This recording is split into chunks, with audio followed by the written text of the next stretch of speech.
Hello everyone, it is another beautiful Saturday afternoon, June 11th. We are here at the Redoute Dauphine in Old Quebec, and you are watching the 447 Weekend Rundown.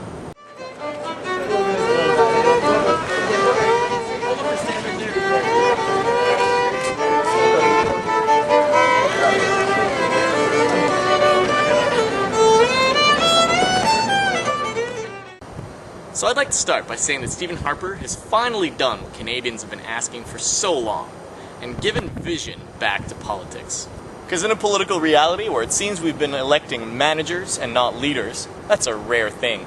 So I think it's wonderful that finally a politician has stepped up and stopped talking about numbers and 12-step plans and actually deposited what he feels is the future of our country. You know, in terms we can actually understand, not budgetary tax cuts or long-winded crime enforcement laws that really make no sense to anyone outside of crime enforcement. Nope, Stephen Harper has given us an honest-to-goodness statement of values on what he feels Canadian values are and Canada's place in the world should be. It's just too bad that's a vision I can't get behind.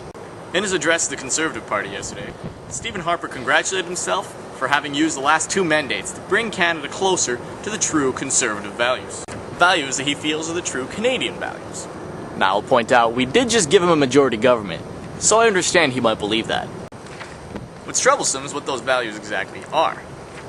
So here's what Stephen Harper believes Canada is. A brave warrior, a compassionate neighbor, a reliable partner, and going on with Canada's place in the world, there are currently many opportunities and dangers for Canada, and that in such a world, force is not an option, it's a necessity. And this force can't be used with moral ambiguity, and that moral relativism is just a dangerous illusion. Now, before you cue the Imperial March, we might pride ourselves on being a peaceful nation, but Canada was really built in the middle of wars.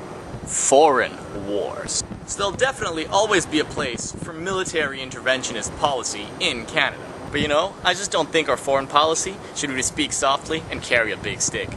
And though it might be done with the most noble intentions, I just don't think we should go around dropping bombs like some kid playing whack-a-mole. Peacekeeping's one thing, but keep in mind, the Canadian peacekeepers in Rwanda, they didn't even have bullets.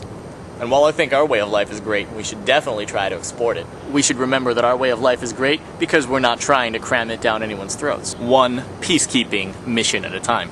And if all this talk about being great neighbors is true, why are we militarizing our north?